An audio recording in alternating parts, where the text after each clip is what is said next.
안녕하세요. 저는 평범한 아이의 엄마이자 평범한 회사원으로 살고 있는 여자입니다. 저와 남편은 어느 여름 뜨거운 아스팔트 위에서 처음 만났습니다.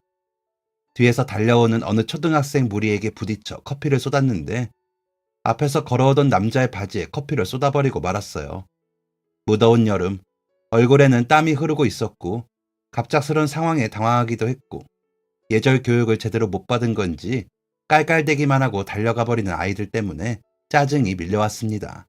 그리고 바로 앞에서 누구보다 난감한 상황이 되어버렸을 그 남자에게 잘못한 것도 없는 제가 미안해야 하는 그 상황이 억울하고 억울했어요. 하지만 웬걸, 찌는 더위와 치솟은 불쾌지수로 인해 짜증을 낼 법도 한데 남자는 웃으며 말했습니다. 얼굴에는 저보다 더 많은 양의 땀을 주렁주렁 매단 채로. 괜찮으세요? 더웠는데 차가운 커피라 다행이네요. 시원해요. 솔직히 말해 그 남자가 화를 내지 않는다는 것이 고마우면서도 살짝 정신이 이상한 사람이 아닐까 하는 생각까지 들 정도였습니다. 자신의 바지가 그냥 투명한 물도 아니고 진한 커피색으로 물들어 버렸는데도 차가운 커피라 시원해서 다행이라는 말이나 하고 있다니. 단순히 화를 내는 것이 아니니 더더욱 겁이 나고 미안했어요. 변명을 먼저 하려다가 이토록 착하게 말하는 남자에게 내 잘못이 아니라고 억울함이나 이야기하고 있는 건 예의가 아닌 것 같아 가방에서 물티슈를 꺼내어 건네며 말했습니다. 어쨌거나 그 자리에서 커피를 들고 있었던 건 저였고 굳이 가장 억울한 사람을 따져보자면 저보다는 그 남자가 더 억울한 상황이었으니까요. 정말 죄송합니다. 바지에 다 튀어서 어떡하죠? 우선 이거로라도 닦으시고 바지는 제가 보상을 해드릴게요. 죄송합니다. 혹시 중요한 자리 가시는 길은 아니셨는지. 그러자 말이 다 끝나기도 전에 남자가 제 말을 가로채는 것이 아니겠어요? 됐어요. 어차피 바지 색깔이 그렇게 밝진 않아서. 그리고 그쪽이 잘못한 것도 아닌데요, 뭘. 그 순간 혹시 지금 저를 길거리 몰래카메라 같은 방송 카메라가 찍고 있는 것이 아닐까 하는 생각이 들기까지 했습니다. 어떻게 보면 피해자 아닌 피해자인 상황인데 너무 침착하고 상냥했기 때문이에요. 그런데 당혹스러움과 걱정도 잠시 남자가 하는 말에 정신이 번쩍 들었습니다. 그런데 그쪽은 괜찮으세요? 블라우스에 다 흘렀는데. 큰일 났다 싶었어요. 상대방 옷 버린 것만 살피느라 제 옷에도 커피가 왕창 쏟아져 있는 것은 발견하지 못했던 것입니다. 그날 거래처와 중요한 미팅이 있던 터라 저는 그 남자처럼 상냥하게 웃어지지가 않았어요. 그래서였는지 저도 모르게 속마음이 튀어나갔습니다. 어떡해, 완전 망했네. 오늘 미팅 있는데. 흰 블라우스에 갈색 커피 자국이라니. 사무실에 갈아입을 옷 따위는 없었고 그렇다고 옷을 갈아입으러 다시 집까지 다녀오기엔 시간이 턱없이 부족했어요. 그때였습니다. 제 혼잣말을 들은 남자가 저의 손목을 잡고 냅다 달리기 시작했어요. 바로 앞에 자기 가게가 있다고, 미팅하는 날 옷이 이러면 안 되지 않느냐고 말하면서 말이에요. 정말 남자의 말대로 가까운 거리에 옷가게가 하나 있었습니다. 한 번쯤 들어본 적 있는 꽤나 유명한 브랜드였어요. 남자는 빠른 걸음으로 행거에 걸린 블라우스를 죄다 꺼냈습니다. 딱히 기가 막힌 해결책도 시간도 없었던 저는 하는 수 없이 남자가 골라준 블라우스들 중에서 가장 얌전하고 덜 비싸 보이는 것으로 골랐습니다. 그랬더니 남자가 그것보다는 이게 더 잘 어울린다며 원래 입고 있던 것보다 한 톤 더 분홍빛이 도는 블라우스를 권했어요. 제 취향은 아니었지만 신랑이라 하기엔 시간이 부족할 것 같아 잔말 않고 카드를 내밀었습니다. 그랬더니 남자가 손사래를 치며 제 카드를 도로 돌려주더군요. 그냥 입고 가요. 쇼핑은 다음에 와서 하시고. 시간이 아무리 없어도 그럴 수는 없었습니다. 저는 다시 카드를 내밀었어요. 그래도 계산을 해달라는 저의 말에도 남자는 아랑곳하지 않고 등을 떠밀었습니다. 그럼 오늘은 일단 그냥 가시고 다음에 와서 계산하세요. 지금 늦은 거 아니에요? 남자의 말에 결국 저는 새 옷을 손에 쥐고 회사로 달렸습니다. 꼭 다시 오겠다는 말을 남기고서 그렇게 아슬아슬하게 지각을 면하고 화장실에서 블라우스를 갈아입고 나니 기다렸다는 듯 사장님이 저를 부르셨어요. 허겁지겁 사장실에 노크를 하니 대뜸 오늘 지각했냐고.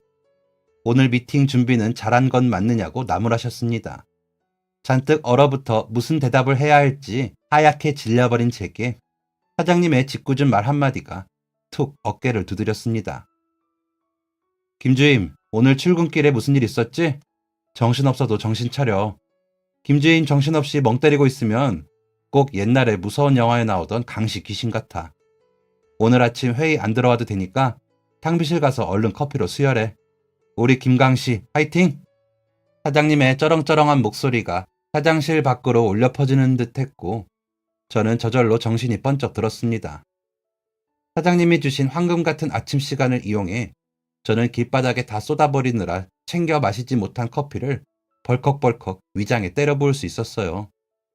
정신이 살아 돌아오면 물론 제정신이 돌아올 수 있도록 시간을 주신 사장님에게 신상 립스틱을 선물해드리고 싶을 정도로 활기찬 마음가짐을 되찾게 되었습니다. 그렇게 그날도 바쁜 업무가 지나가고 공들였던 거래처와의 미팅도 꽤 성공적으로 잘 마무리할 수 있었던 저는 사장님이 주신 팀 회식비로 회사 사람들과 회식을 하느라 아침에 있었던 일은 물론 입고 있는 블라우스의 출처도 까맣게 잊어버리게 되었습니다. 그리고 다음날 아침 평소처럼 출근 전 들린 카페에서 커피를 구매하고 나서야 전날의 기억이 돌아왔어요. 블라우스를 결제하러 갔어야 했는데 완전히 잊어버렸다는 것을요. 아침 출근길에 바로 옷가게에 들르자니 어제 회식의 여파로 힘들어할 직원들 대신 일찍 나가 자잘한 업무를 봐야 했고 결국 퇴근 후로 저 자신과의 약속을 해두고 출근을 했습니다. 회사에 있는 내내 머릿속은 그 남자 생각뿐이었어요. 정신없는 하루였던 어제 미처 다하지 못했던 만큼의 생각을 뒤늦게 한꺼번에 하고 있는 셈이었습니다. 하루 종일 저를 괴롭히던 죄책감과 찝찝함에 시달리다 퇴근 시간이 되자마자 그 옷가게로 달려갔어요. 해질 무렵이 되어 내리쬐는 주황색의 빛 너머로 그때 그 남자가 보였습니다. 쭈뼛쭈뼛 인사를 건네며 가게로 들어가자 진지한 표정으로 모니터를 보고 있던 남자가 활짝 웃으며 저를 반겼어요. 오셨어요? 하는 그 물음에 어찌나 죄책감이 들던지 꼭 왜 이제 왔느냐고 하는 말 같아 괜히 마음이 불편했습니다. 분명 남자는 그냥 옷을 가져가라고 호의를 베풀었음에도 불구하고 이유 없이 남에게 무언가를 받는다는 것이 익숙하지 않았기 때문인 것 같아요. 저는 연신 미안하고 고마웠다는 말을 반복하며 카드를 내밀었습니다. 제가 내민 카드를 보고 잠시 주춤했던 남자는 카드를 받아 단말기에 긁으며 말했어요. 진짜 계산 안 하셔도 되는데 엄청 고집이 센 편이신가 봐요. 전 정말 이해가 가지 않았어요. 그 상황이 어이가 없어 멍하니 남자를 바라볼 뿐이었습니다. 아니, 대체 왜 그 상황에서 잔뜩 토라진 것 같은 표정을 하고 그런 말을 하는 건지. 한순간에 누군가를 서운하게 한 고집쟁이가 되어버린 그 상황이 너무나 황당했습니다. 어떤 반응을 해야 할지 몰라 고장난 기계처럼 손만 앞으로 내밀었어요. 콧방귀 끼는 소리를 내며 남자가 제 손에 카드를 건네주었고 여전히 황당한 채 지갑에 카드를 챙겨 넣는 저에게 남자가 벼랑간 질문을 건넸습니다. 그 남자랑은 잘 됐어요? 그래서? 무슨 소리를 하는 건지 몰라 남자를 쳐다보니 미팅한다면서요. 그 남자랑 잘 됐냐고요. 라고 하는 게 아니겠어요? 그 소리에 저는 빵 터질 수밖에 없었습니다. 그러니까 그날 제 혼잣말을 듣고 자신의 옷가게로 달리고 흰색 블라우스를 고른 제게 분홍색 블라우스를 굳이 건넸던 이유가 다 제가 소개팅을 한다고 생각해서였던 것입니다. 밖에서 미팅 이야기를 할 땐 앞에 꼭 거래처나 회사 같은 말들을 붙이라던 사장님의 조언이 괜한 것이 아니었다고 느끼는 순간이었습니다. 어쨌든 기분 좋은 오해였어요.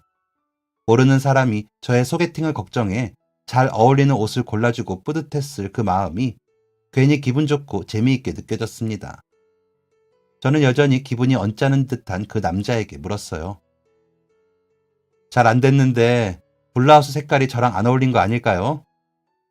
그랬더니 남자가 발끈했습니다. 무슨 소리예요? 얼마나 예뻤는데. 그거 신상이라고요. 그 후로 저는 남자의 가게에 퇴근 후 종종 들렸어요. 쇼핑을 핑계로. 가게에 들러 남자와 짧은 대화를 나누었습니다.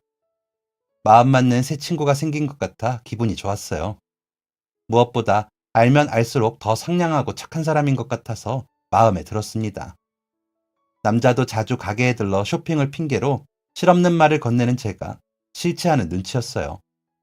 얼핏 연령대도 비슷한 것 같아서 더 친구 같았습니다. 그런데 어느 날 평소처럼 출근길에 커피를 사러 간 카페 앞에서 그 남자와 마주치게 되었어요. 남자의 이름은 동훈이었는데 그 시간에 그곳에서 마주친 건 첫 만남 이후 처음이라서 별것도 아닌데 몹시 반가웠습니다. 동훈 씨, 아침부터 여긴 어쩐 일이에요? 그러자 동훈 씨가 커피를 내밀었어요. 매일 마시던 아이스 커피 대신 따뜻한 커피가 들어있었습니다. 커피는 아이스인데 하고 중얼거리는 제게 동훈 씨가 불쑥 건넨 말 한마디에 난데없이 제 마음에 봄바람이 들이닥쳤습니다. 어제 보니까 감기 기운 있는 것 같던데 워낙 고집 있는 분이라 감기 온 것도 무시하고 아침에 커피 찬 걸로 마실 것 같길래 귓가에 종소리가 대행하고 울리는 것 같은 기분이었어요. 순간적으로 설레어버린 마음을 들킬세라 마음에 없는 말이 툭툭 잘도 튀어나갔습니다. 그래도 이 여름에 누가 이렇게 뜨거운 걸 마셔요. 그랬더니 동훈 씨가 결정적인 한 방을 날려버렸어요. 제 말에 피식 웃으며 고개를 돌리더니 턱 끝으로 가로수를 가리키면서 가을입니다. 그 한마디에 제 심장이 두근두근 정신없이 뛰어댔습니다. 한여름에 처음 만났는데 드나들며 친해지기 시작한 지 벌써 석 달이나 지나 있었어요. 가을이라니, 가을이 왔다고 생각지도 못했는데 그 말을 들으니 기분이 이상했습니다. 봄이 왔을 때 벚꽃나무에 꽃이 폈다고, 첫눈이 왔을 때 지금 밖에 눈 온다고 누가 그런 말을 해줬을 때처럼 가슴이 두근거렸어요. 가을이 와서 가을이라고 말하는 게 그토록 설레는 일인 줄은 몰랐습니다. 그렇게 저는 지독하게 상냥했던 그 남자에게 마음을 빼앗겨버렸고 고집쟁이답게 끈질긴 구애를 끝으로 사랑의 결실을 맺어 결혼을 하게 되었어요. 결혼 생활은 더할 나위 없이 행복한 시간들이었습니다. 동훈 씨의 따뜻하고 상냥한 성격은 저까지 온순한 사람이 되도록 만들었죠. 가을바람에 살랑살랑 느리게 흔들리는 코스모스 꽃들처럼 저희 부부에겐 평화롭고 행복한 시간들이 흐르고 있었습니다. 그러나 그 행복은 오래가지 못했습니다. 아이를 갖고 싶었던 저희 부부에게 생각처럼 쉽게 아이가 찾아와 주지 않았고 결국 병원에서 임신이 어렵다는 이야기를 듣게 되었기 때문입니다. 너무 넘고 싶었지만 넘기 힘든 벽이었고 3년이라는 시간 동안 고생하던 저희 부부 앞에 우연히 한 다큐멘터리 프로그램이 방영되었습니다. 입양된 아이에 관한 다큐멘터리였어요. 방송을 보는 내내 서로 아무런 말 없이 집중하던 남편과 저는 말없이 밥을 먹고 말없이 침대에 누웠다가 어렵게 서로의 생각을 이야기하게 되었습니다. 입양을 알아보면 어떻겠느냐고. 그때의 마음은 솔직히 빛을 보는 기분이었어요. 다행이다. 동훈 씨도 나와 같은 생각을 해서 참 다행이다. 입양이라는 게 그냥 아무데나 찾아가서 애를 데려온다고 끝나는 게 아니더라고요. 제대로 잘 데려오기 위해 남편과 공부를 했습니다. 그리고 마침내 저희의 품에 오게 된 아이는 생후 며칠 되지도 않은 상태로 보육원 담벼락 아래 버려져 있던 어린아이였습니다. 저희가 데려왔을 때의 나이는 3살. 한참 엄마의 품이 필요할 때 낯선 땅바닥 위에서 서럽게 울어야 했을 아이를 생각하면 가슴이 찢어지더군요. 그리고 그런 힘든 과정을 거쳐 마침내 저희의 품에 와준 아이에게 진심으로 고마웠습니다. 더 일찍 데려오지 못했던 것이 미안하기도 했고요. 예쁜 아들, 민석이가 저희 집에 오고 나서부터는 다시 평화가 찾아왔습니다. 속상한 마음에 스스로를 원망하고 탓하느라 지쳐있던 저희 두 사람에게 따뜻한 햇살이 내리쬐 것입니다. 그러나 세상은 참 잔인했습니다. 그로부터 1년 후 남편이 고속도로에서 졸음운전을 하던 차량에 치여 크게 사고를 당하게 되었고 오열하는 저의 손을 잡은 남편의 모습은 처참했습니다. 숨을 거두는 마지막 순간 남편은 마지막 힘으로 제 손을 꼭 붙잡으며 말했어요. 여보, 우리가 너무 행복하니까 하늘이 질투하나 보다. 여보, 그냥 이제는 차라리 나 없이 한번 살아봐. 늦지 않게 우리 민석이 새아빠도 꼭 만들어주고. 알았지? 이번엔 내가 고집 좀 부릴게. 약속해줘. 꼭 그러기로. 그때 전 세상이 무너지는 듯한 기분이었습니다. 남편이 죽고 나서야 알았어요. 남편이 저의 세상이었다는 것을요. 더 잘해줄 걸, 더 웃게 해줄 걸 하는 것들은 제게 너무 늦은 후회였습니다. 그 후로 저는 잘 웃지 못했어요. 세상이 무너졌는데 그 누가 웃을 수 있을까요? 남편의 마지막 부탁이 자꾸 마음에 맴돌았지만 남편의 고집을 들어주고 싶지가 않았습니다. 괜찮아졌다가도 가슴이 아픈 순간은 하루에도 수천 번 예고 없이 저를 찾아왔습니다. 야속한 시간은 잘도 흘러갔고 5년이 흘러 민석이가 초등학교 입학을 했을 때에도 저는 여전히 잘 웃지 못했어요. 잘 웃지 못했다기보다 잘 웃지 않는 사람이 됐다고 하는 게 더 맞는 말인지 모르겠습니다. 민석이가 쑥쑥 커가는 모습을 보고 있으면 진심으로 행복했지만 마음 한편의 공허함은 제가 삭제하고 싶다고 마음대로 삭제할 수 있는 감정이 아니더라고요. 그러다 보니 저는 예쁘게 웃을 줄 모르는 엄마가 되어 있었습니다. 그렇게 홀로 아이를 키우던 어느 날 다니던 회사의 사장님이 저를 부르셨어요. 언제까지 이렇게 살 거냐? 웃을 일 좀 만들어야 할 때도 되지 않았냐? 이어지는 잔소리에 힘이 빠지던 찰나 저와 똑같은 처지의 남자가 있는데 한번 만나보라는 강요까지 이어졌습니다. 짜증이 났어요. 진짜 왜 그러세요, 사장님? 왜 그러긴. 그러다 네 아들도 엄마 닮아 얼굴에 그늘진 사람으로 자랄까 그런다. 거울 좀 봐라, 김 팀장. 그게 사람 얼굴이야? 민석이가 웃는 얼굴이 얼마나 예쁜데 저를 닮아 얼굴에 그늘진 사람으로 자랄까 걱정이라 하시더군요. 그 말을 듣고 보니 걱정이 됐습니다. 그날부터 거울을 들고 다니며 시간이 날 때마다 웃는 연습을 했어요. 그랬더니 며칠 넘기지를 못하고 팀원 중 하나가 아침 회의 시간에 참다 못해 말한다며 손을 번쩍 들었습니다.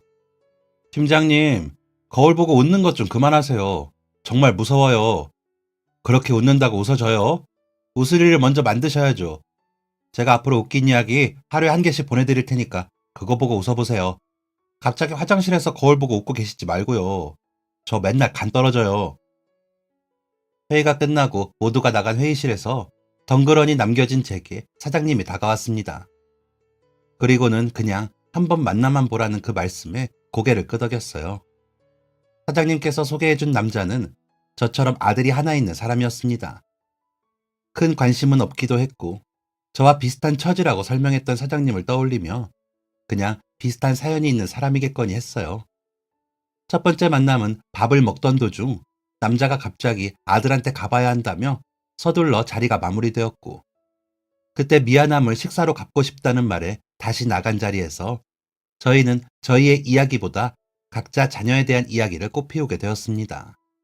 아들 자랑이 한창이던 중 남자가 자기 아들이 몹시 잘생긴 편이라며 나중에 김수영 같은 인물이 날 것 같다고 자기 아들 사진을 보여주는데 사진을 본 순간 말로 설명할 수 없는 묘한 기분이 들었어요.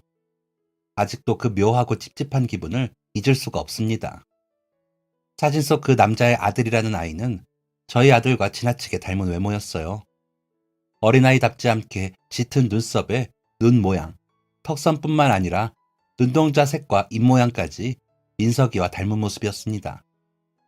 무언가에 뒤통수를 맞은 듯 멍하니 굳어버린 저에게 남자는 걱정스러운 목소리로 물었어요. 왜 그러느냐고. 어떻게 설명을 해야 할까? 제가 느낀 대로 말하면 남자가 저를 이상하게 생각하진 않을까 고민했습니다. 그래서 망설임 끝에 제 핸드폰을 꺼내어 민석이의 사진을 남자에게 보여주었습니다. 얘는 우리 아들인데요. 그냥 보자마자 너무 닮아서. 그래서 잠깐 놀랐어요. 꼭 원래 가족이었던 것 마냥 닮아서. 혹시 다른 아이가 있었던 건 아니시죠? 실례인 줄 알면서도 묻지 않을 수는 없었어요. 저희 아이는 입양하였으니까.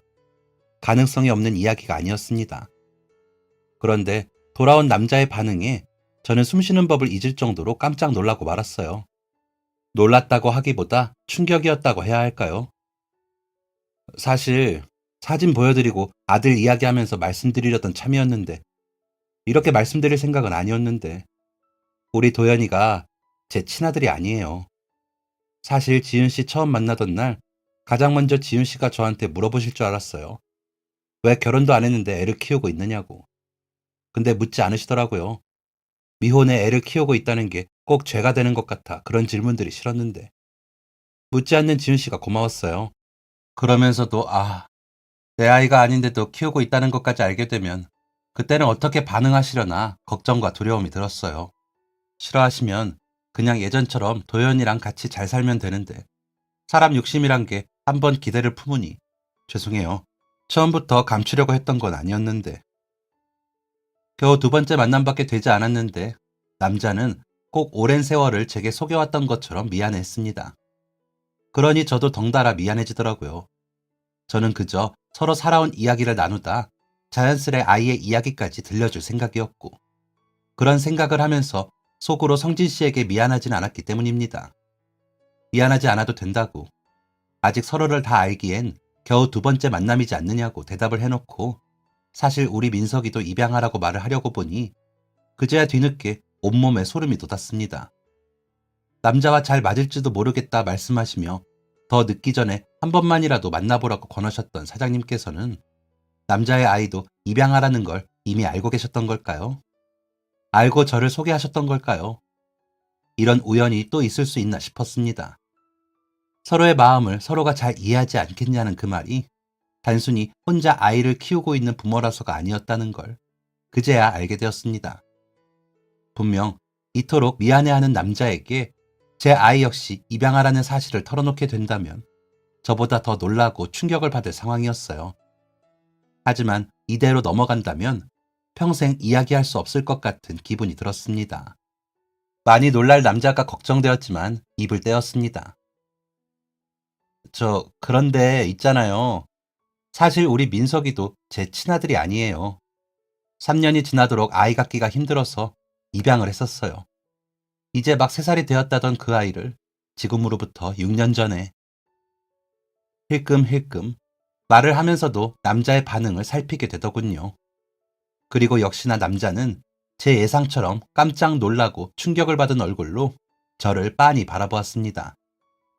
그리고 저는 남자가 하는 말에 그보다 더한 충격을 받을 수밖에 없었습니다. 정말 듣고도 믿을 수 없는 거짓말 같은 이야기였어요. 우리 도연이가 처음 보육원에 온 게 9년 전이에요. 남자는 이야기를 하는 내내 중간중간 마른 침을 꿀꺽꿀꺽 삼켜댔습니다. 후에 남자에게 그때의 마음에 대해 이야기를 들었을 땐 혼자만 아는 비밀 같은 이야기를 털어놓는 기분이었다고 했었어요. 남자가 입양한 아이, 도연이를 처음 만난 것은 9년 전 어느 보육원에서였다고 했습니다. 엄마처럼 가까운 교수님께서 돌보시던 보육원이었는데 그곳에서 거의 주말마다 아이들을 돌보는 봉사활동을 하며 시간을 보냈었다고 합니다. 그러던 어느 날, 이제 막 돌이 지난 아이가 보육원 앞에 있더라는 연락을 받았고 주말이 되자마자 부랴부랴 그곳으로 달려갔더랍니다. 눈앞엔 정말 꼬물꼬물한 1살짜리 갓난아이가 있었고 그 모습에 눈을 뗄 수가 없었다고 하더군요. 왜 이렇게까지 어린 나이를 버렸을까? 당장 그 부모를 잡아다 멱살이라도 쥐고 싶을 정도로 너무 예쁜 아이였어요. 주말이 지나고 평일이 되면 다시 회사로 돌아가 일을 해야 했는데 그런 일상생활에 지장이 있을 정도로 그 아이가 눈에 밟혔어요. 주말마다 보육원을 드나들고 힘든 날엔 퇴근하자마자 차를 타고 보육원에 냅다 찾아갈 정도로 완전히 제 울타리 안에 들어온 기분이었어요. 미치겠더라고요. 갓난아이를 처음 본 것도 아니고 내가 아이를 가져본 사람도 아닌데 왜 그 아이가 자꾸만 눈에 밟히고 아른거리는지. 제가 이상하리만큼 그 아이에게 마음을 주니까 교수님께서 진지하게 걱정하시며 말씀하시더군요. 잠깐 여기 생각을 내려두고 주말에 다른 일을 해보라고. 연애도 하고 취미생활도 즐기면서 다른 생각들을 좀 해보라고. 애가 예뻐 보이는 게 결혼할 나이가 되어서 그런 걸지도 모른다고요. 말도 안 되는 소리라고 생각했지만 어머니 같은 교수님이 저를 생각해서 그렇게 말씀해 주시니 그 말씀을 듣지 않을 수도 없었어요. 딱 한 달을 발길을 끊었어요. 그 사이 소개팅도 하고 여자친구도 사귀었어요. 근데 여자친구가 다른 약속이 있어 시간이 비던 주말에 정신을 차리고 보니 제가 보육원 앞에 도착해 있더라고요. 제 차를 보고 마중 올라온 교수님의 표정에 복잡한 신경이 딱 드러나는데 조금 이기적이더라도 정신을 차려야겠다 싶었습니다. 그래서 내려보지도 않고 그대로 다시 집에 돌아갔고 1년 동안을 간간히 교수님 통해 소식만 전해 들으며 발길을 끊었죠. 남자를 만나고 이 남자는 어떤 삶을 살았을까? 어떻게 살았기에 지금 이 자리에 나와 있을까?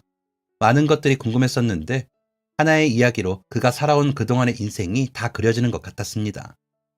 마음씨가 참 곱고 착한 사람이었어요. 착하게 사느라 곱게 사느라 그랬구나. 저절로 그런 생각이 들었습니다.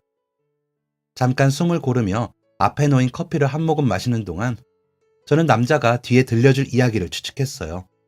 사실 뒷이야기를 듣지 않아도 충분히 눈치껏 알 수 있었습니다. 그래서 자꾸 눈에 밟히는 그 아이를 입양하게 된 거구나 하고요.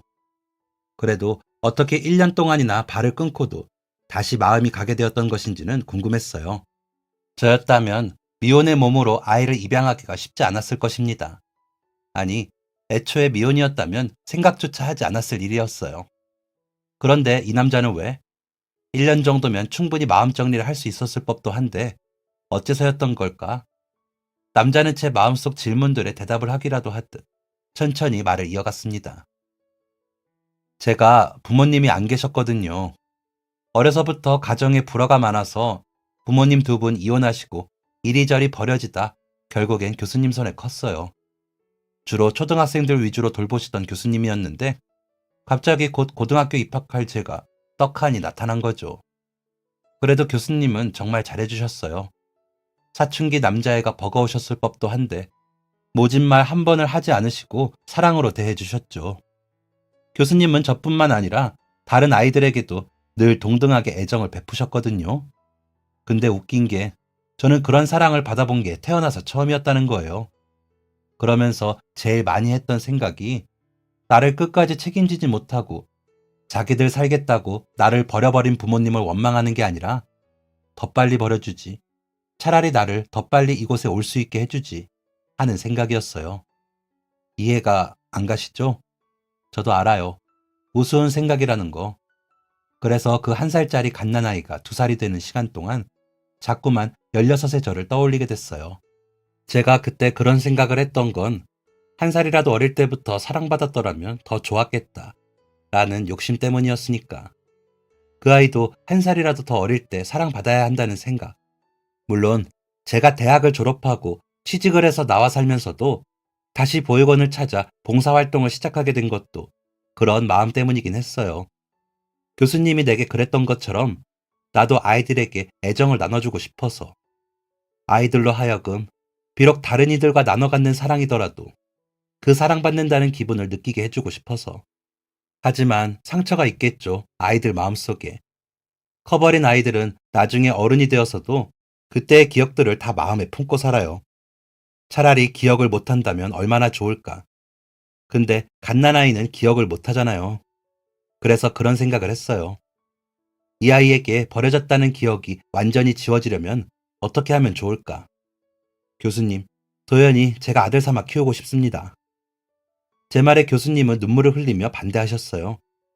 그러면서도 제 마음을 누구보다 깊게 이해하셨죠. 1년만, 딱 1년만 더 고민해보라는 말씀에 6개월 고민하고 집으로 데려왔어요. 주변 사람들한테 미친놈 소리 많이 들었어요. 멀쩡한 놈이 장가들 생각을 하지는 않고 애부터 데려다 키우려 한다고. 틀린 말 없다고 생각했지만 제 생각과 결정이 틀렸다고는 더더욱 그렇게 생각하지 않았어요. 그러다 보니 지금의 제가 있네요. 그래서 말인데 남자는 다시 망설이는 표정이 되어 하던 이야기를 멈추었고 저는 빈 잔을 만지작거렸습니다. 남자가 이야기를 하는 동안 제 앞에 놓인 커피잔은 빈잔이 되어 있었어요. 무엇 때문인지는 몰라도 이야기를 듣는 내내 자꾸만 목이 탔기 때문이었습니다. 남자가 살아온 삶은 제가 생각했던 것보다 더 대단했어요. 조금만 더 가깝고 친한 사이였더라면 남자의 눈을 바라보며 이렇게 말했을지도 모릅니다. 잘 컸다. 애썼다. 너 참 잘 살았다. 라고. 2번째 만남 만에 이 낯선 사람의 이야기를 이렇게나 많이 듣게 되니 마음이 무거웠습니다. 저도 그만큼의 이야기를 오늘 꼭 들려주어야 할 것 같은 부담감 때문이었는지도 몰라요. 그러다 문득 어쩌다 남자는 오늘 이 이야기를 다 털어놓자 마음먹었을까 하는 생각에 아차하며 이야기의 출발점을 떠올리게 되었습니다. 그러니까 이 긴 이야기의 첫 시작은 저희 각자의 두 아들에 대한 이야기에서부터였습니다. 저는 뒷말을 하지 못하고 망설이는 남자의 얼굴을 뚫어져라 살폈어요. 잘 이야기하다 망설이는 이유, 이 이야기를 꺼낸 이유, 모든 것이 한 가지 상황을 가리키고 있었습니다. 저는 눈빛으로 추궁했어요. 그리고 제 집요한 눈빛을 견디지 못한 남자가 두 눈을 질끈 감으며 마침내 입을 열었습니다. 어쩌면 두 아이가 같은 날 버려진 형제는 아닐까요? 어린 시절 쓰디 쓴 약을 억지로 삼키며 두 눈을 질끈 감아버리던 그것처럼 망설이고 망설이던 말을 내뱉은 남자의 표정이 얼핏 고통스러워 보였습니다. 아니기를 바랐는지 모릅니다. 지금은 아이들이 초등학생이 되었고 남자는 아이에게 버려진 기억을 품게 하고 싶지 않다고 했으니까요. 남자의 그 말을 끝으로 저희는 한참 동안이나 아무 말도 하지 않았습니다.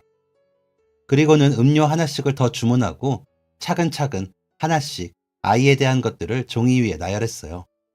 아이를 입양한 날짜와 아이가 보육원에 맡겨졌던 날짜, 아이의 나이 등등 사소한 것들을요. 그리고 그 모든 것들을 종이 위에 나열하고 보니 그 의심은 더욱더 커져버렸습니다.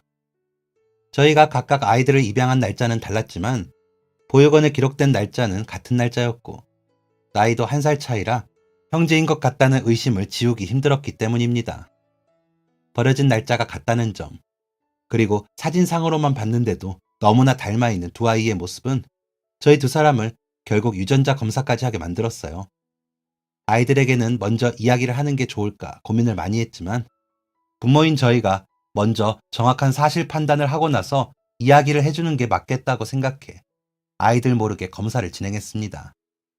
전혀 상상해 본 적 없던 갑작스러운 현실 앞에 솔직히 서로에게 의지를 하지 않았다고는 말 못하겠어요. 그 사람은 어땠을지 몰라도 적어도 저는 의지를 많이 하게 됐던 것 같습니다. 그리고 기다리던 아이들의 유전자 검사 결과는 아니길 바랐던, 아니 어쩌면 그러길 바랐었는지도 모를 결과, 형제가 맞는 것으로 확인되었습니다. 늘 자기는 왜 혼자냐고 물어보던 아이에게 형제를 만들어줄 수 없다는 것이 속상했었는데 그런 의미에서 이제는 형제를 만들어줄 수 있다는 게 반갑기도 했지만 한편으로 막막하기도 했습니다. 얽히고 얽힌 이 상황을 어떻게 지혜롭게 헤쳐나가야 할지, 그리고 의지했던 마음 하나로 제 마음을 단정짓고 그 사람과 가정을 이룰 수 있을지, 그 사람 마음은 또 어떠할지, 아이들의 반응은 어떠할지, 마음에 걸리는 것이 한두 가지가 아니었어요. 그런 부분은 그 사람도 마찬가지인 듯 했습니다. 저희는 서로에게 시간이 필요하다고 판단했고 그 시간 동안 천천히 아이들에게 앞으로 일어날 일들을 말해주기로 했어요. 사실 그런 결정을 하는 것까지도 오랜 고민이 필요했습니다. 저희가 가족이 될 게 아니라면 아이들에게 굳이 지금 당장 얘기해야 할 필요가 없었기 때문이었어요. 하지만 아이를 생각하는 마음이 같았던 저희는 애들에게 제대로 된 가족을 만들어주고 싶었던 마음도 같았습니다. 그 사람도 마찬가지였고 저도 마찬가지였고 먼저 떠나버린 남편의 마지막 바람이기도 했어요. 상황을 정리하고 생각을 정리하는 2주의 시간을 가지는 동안 그 사람은 자주 제 앞에 나타났습니다. 딸기를 사들고 찾아와서 도연이가 딸기를 좋아해서 사는데 민석이도 좋아하지 않을까 생각이 들어서 자기도 모르게 사버렸다고 하거나 오늘 치킨을 먹기로 해서 포장했는데 둘이 먹기에 2마리는 많아서 1마리씩 나눠 먹으면 어떻겠냐고 하거나 주로 먹을 것을 들고 찾아와서 저를 깜짝깜짝 놀라게 했습니다. 그리고 우습지만 저는 그 과정을 통해 마음을 열게 되었습니다. 그래서 그때 그 사람을 사랑하게 되었느냐 물으면 그렇다고 대답은 못하겠어요. 하지만 좋은 사람이었습니다. 맛있는 걸 보면서 저와 민석이 생각을 해주는 게 고맙기도 했었습니다. 저는 쉽게 하지 못하는 것들이었는데 어쩌면 그 사람은 제게 한 발쯤은 내딛어도 된다고 앞서 돌다리를 건너주는 존재였는지 모릅니다. 약속한 2주가 지나고 그 사람을 만났을 때 그 사람은 말했어요. 그간 보육원에 다시 들렀었는데 교수님이 말씀하시길 아이들 엄마가 일부러 아이들을 따로따로 버리기도 한다고 하더라고요. 그 의도가 무엇인지 짐작하고 싶지도 않았으나 이렇게 다시 만나게 된 건 분명 인연임이 틀림없었습니다. 그리고 그 인연을 인정하느냐 마느냐는 그들의 부모가 될 우리의 몫이기도 했지만 당사자인 아이들의 몫이기도 했어요. 아직 초등학생인 아이들에게 모든 이야기를 들려주진 못하더라도 민석이에게는 1살 차이 나는 형이, 도연이에게는 동생이 생기는 것에 대해 충분히 설명하고 처음 만나는 자리였습니다. 민석이는 도연이를 보자마자 말했어요. 나보다 더 눈썹 두꺼운 사람 처음 본다. 그러자 도연이는 손가락으로 자기 눈썹을 매만져 보더니 전혀 동문서답을 내놓으며 민석이를 데리고 식당 안에 있는 놀이방으로 향했습니다. 야, 너 태권도 배워본 적 있어? 미끄럼틀 타면서 발차기 하는 거 보여줄게. 걱정했던 것과는 달리 어색함이라고는 눈 씻고 찾아볼 수 없는 두 초등학생이 떠난 빈자리를 보며 저희 두 사람은 한참 동안 소리내어 웃었어요. 좋아하는 음식도 밥을 먹는 자세도 다른 두 녀석이지만 웃는 얼굴이나 노래를 부르는 목소리 같은 것들은 누가 봐도 형제인 녀석들이었습니다. 그 사랑스러운 녀석들을 형제로 엮어주기 위해 저는 두 번째 결혼식을 하게 되었어요. 큰 결혼식은 아니었습니다. 소박하게 소중한 사람들 몇 분을 모시고 식사 자리를 가졌어요. 눈물 범벅이 될 것 같았는데 눈물이 나오지 않았습니다. 오히려 당사자인 저희 두 사람을 제외한 어르신들과 지인들이 더 많이 눈물을 흘리셨습니다. 그간 각자의 사정 아래 주변 사람들에게 걱정을 끼친 것은 사실이었으니 이렇게 가정을 이루어 더 단단해져야 했어요. 결혼식을 마치고 집으로 돌아가는 길, 왼손엔 민석이, 오른손엔 도연이의 손을 잡고 길을 걸으며 하늘을 올려다 보았습니다. 그리고 그날 밤 꿈엔 지독히도 고집스레 사랑했던 남자, 이제는 전 남편이 되어버린 동훈 씨가 나타났어요.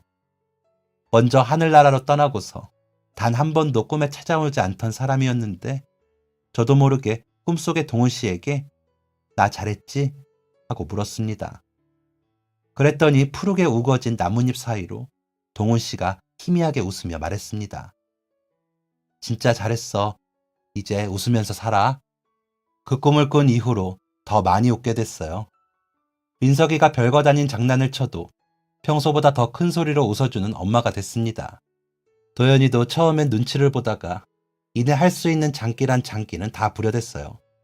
그 모습이 마냥 예뻤습니다. 갑자기 늘어난 가족에 문득 낯설기도 했지만 그래도 북적이는 집안을 보며 가슴이 따뜻했습니다. 그리고 저만큼이나 마음이 따뜻해짐을 느끼고 있을 저의 남편, 성진 씨에게도 조금씩 마음을 주게 됐어요. 마음이 열린 것은 결혼을 결심하기 전이었으나 마음을 제대로 준 적은 없었으니 그렇게 표현하는 게 맞는 것 같습니다. 그리고 그로부터 4년이 지난 지금 저는 천천히 스며드는 저녁 노을처럼 그렇게 성진 씨를 사랑하게 되었습니다. 어느 날 하늘에서 뚝 떨어진 것처럼 보육원 앞에 홀로 버려져 있던 가엾은 아이를 기꺼이 결혼도 하지 않고 자신의 아이로 키우겠다고 데려온 착한 남자를, 아이들이 조금이라도 더 사랑받았으면 하는 마음에 취미도 여행도 접어두고 주말마다 보육원에 들러 자신의 사랑을 나눠주고자 했던 따뜻한 남자를, 힘들었던 시절 혼자가 된 자신을 거두어준 보육원 선생님이 계신 대학에 가고 싶어 공부하고 꿈을 이룬 멋진 남자를, 사랑하지 않는 것은 불가능한 일이었습니다. 무엇보다 사랑하기 위해 사랑을 아끼지 않는 그 모습을 보고 있으면 저 자신이 몹시 소중한 사람이 된 것 같은 기분이 든다고 해야 할까요? 저는 아직도 가끔 남편을 보며 생각합니다. 어쩌면 이 사람 나보다 더 좋은 사람을 만났어야 하지 않을까 하고요. 물론 나타난다고 해도 양보하진 않겠지만 말입니다. 이제는 제게 없어서는 안 될 소중한 사람이니까요. 요즘 제 하루하루가 신기합니다. 다시는 없을 줄만 알았던 행복하고 웃음 나는 순간들이 불쑥불쑥 찾아오기 때문입니다. 하늘나라에 있는 내 전남편 동훈 씨가 지금 이 모습을 본다면 진심으로 기뻐해 줄 것 같아요. 그런 확신이 들 정도로 지금 제가 너무 행복하고 또 넘치는 사랑을 받으며 살고 있습니다.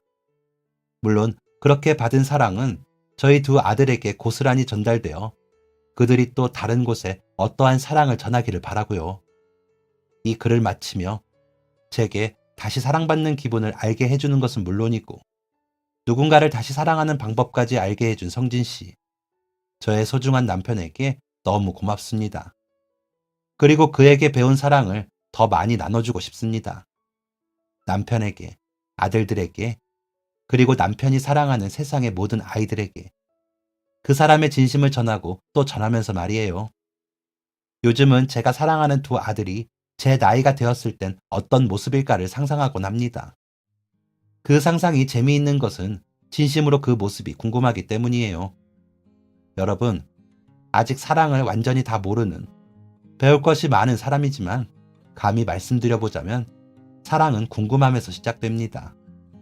그러니 사랑하고 싶다면 주위의 어떤 누군가나 무언가를 궁금해 해보세요. 사랑이 필요한 누군가에게는 내가 당신을 궁금해하고 있다는 것을 알려주세요. 그게 아이가 됐든 어른이 됐든 동물이 됐든 모두가 사랑하고 사랑받을 수 있는 날이 오기를, 사랑이 없는 차가운 땅바닥에 홀로 버려지는 일이 없기를 함께 기도해 주세요. 감사합니다. 지금까지 사연 들어주셔서 감사합니다. 사연이 재밌으셨다면 구독과 좋아요를 눌러주세요. 감사합니다. 안녕히 계세요.